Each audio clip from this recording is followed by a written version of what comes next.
So my name is Brian Lay. I'm a dyslexic entrepreneur, and I got a quote for you guys.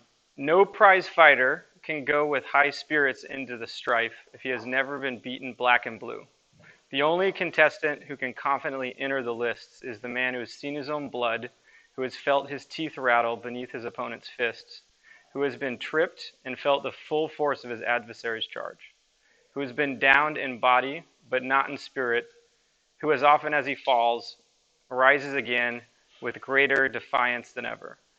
So I've never been beaten up by my own dyslexia, but it has been difficult. So I remember in grade school, and you do too if you're probably like me, being called up to the board to write something down, being called on to speak, being held after class. If you had it, staying after everyone left to get extra time.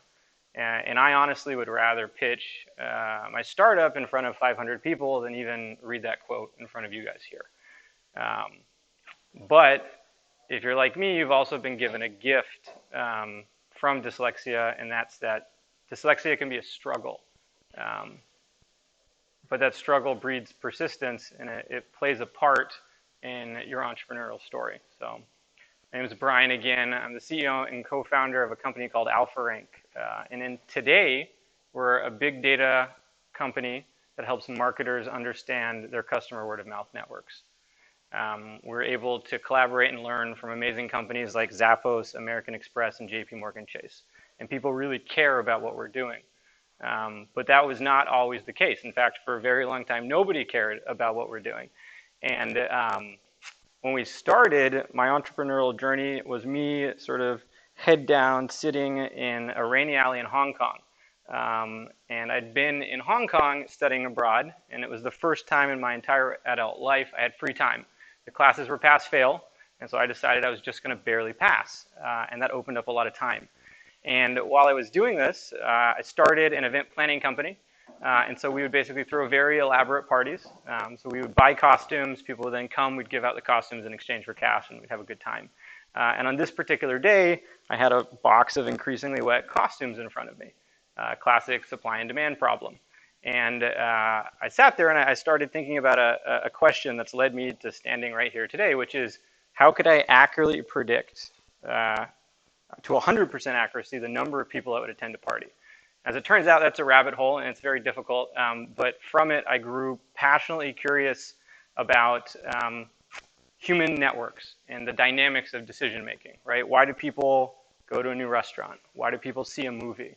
Why do people try a new trend or style? Why do people open up a new credit card with a particular bank? And that's led me to where I am today.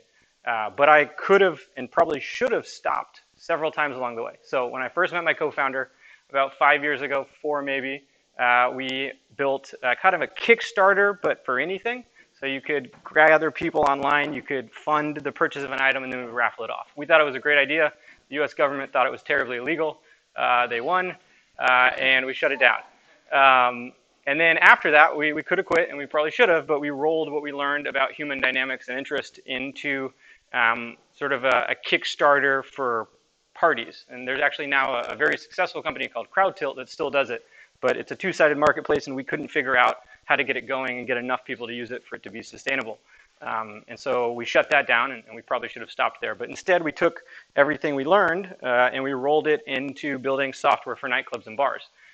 This was a terrible business idea. I actually went door to door to 100 nightclubs in North Carolina. I got my car broken into. I have a whole bunch of stories from that period of my life. But I got better at it, and I started having more people be interested in what we were doing. And the low point of this entire venture was actually 2 years ago, and it was a high point. So I had just stepped off stage.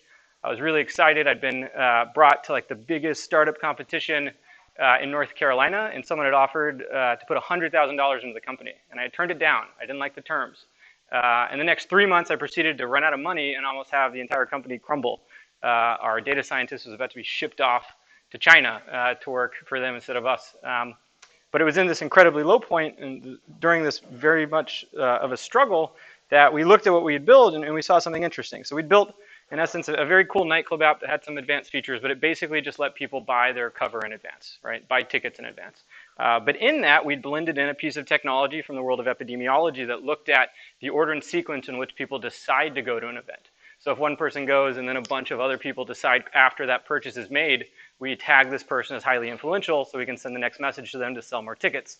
And what we figured out is that the nightclub business was a bad idea, but with some coaching from one of our early angel investors, we learned that that underlying algorithm was the actual opportunity. And we could take that and then give it to people that had lots of data, like Zappos, American Express, JP Morgan Chase, to help them understand their customer word of mouth networks. And now I have this incredible opportunity to work with and collect some of the best, smartest, most amazing humans on the planet. And I absolutely love what we're doing with Alpha Rank. It is my life's purpose. And we're aggregating the world's payment data to map how every single person on the planet is connected to each other. And it's fantastic, but I should have quit, and I probably would have quit had it not been for the early struggles I felt with dyslexia. So what I want to leave you with is that dyslexia typically is a struggle, and it will probably still be a struggle for a long time, even today, even reading that quote. But that struggle builds persistence, and persistence helps you find entrepreneurial opportunities that other people either overlooked or missed.